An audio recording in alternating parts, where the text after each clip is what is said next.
The Rhode Island Public Expenditure Council's analysis reveals that despite unprecedented public funding, Rhode Island's housing strategy is characterized by high development costs and subsidies that ultimately yield an unacceptably low number of new units. The scale of the challenge is staggering. 150,000 Rhode Island households are cost-burdened, and analysts estimate it would take 23,000 affordable units to stabilize the market. After years of underinvestment, averaging just $7.6 million annually between 2006 and 2020, the state authorized $644.1 million between 2021 and 2025, the vast majority of which was dedicated to housing production and preservation. At the same time, the state took steps to unify governance under the new Executive Office of Housing. However, functional overlaps with Rhode Island housing remain an ongoing issue. To understand this historic investment, the Rhode Island Public Expenditure Council analyzed the state's housing production programs to determine their efficacy. What we found is a framework misaligned with maximizing production. Expensive secondary mandates, like strict environmental goals and supportive services, are prioritized, and there is a narrow focus on the lowest-income Rhode Islanders.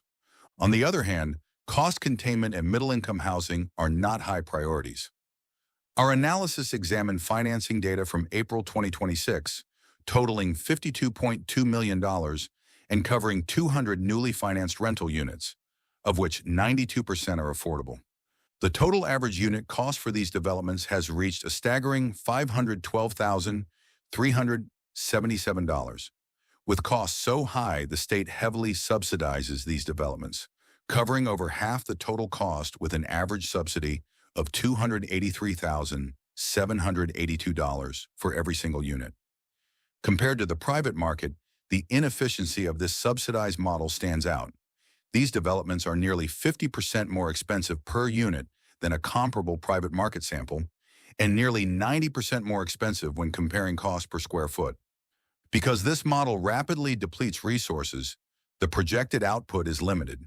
We estimate that, combined, the 2024 and 2026 housing bonds, totaling $240 million in state investment, would yield a total of just 642 deed-restricted units.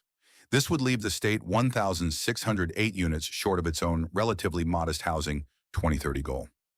Zooming out, despite over $522 million in state investment since 2021, we have only met 9.6% of the state's estimated affordable housing need, leaving an enormous deficit of over 21,000 units.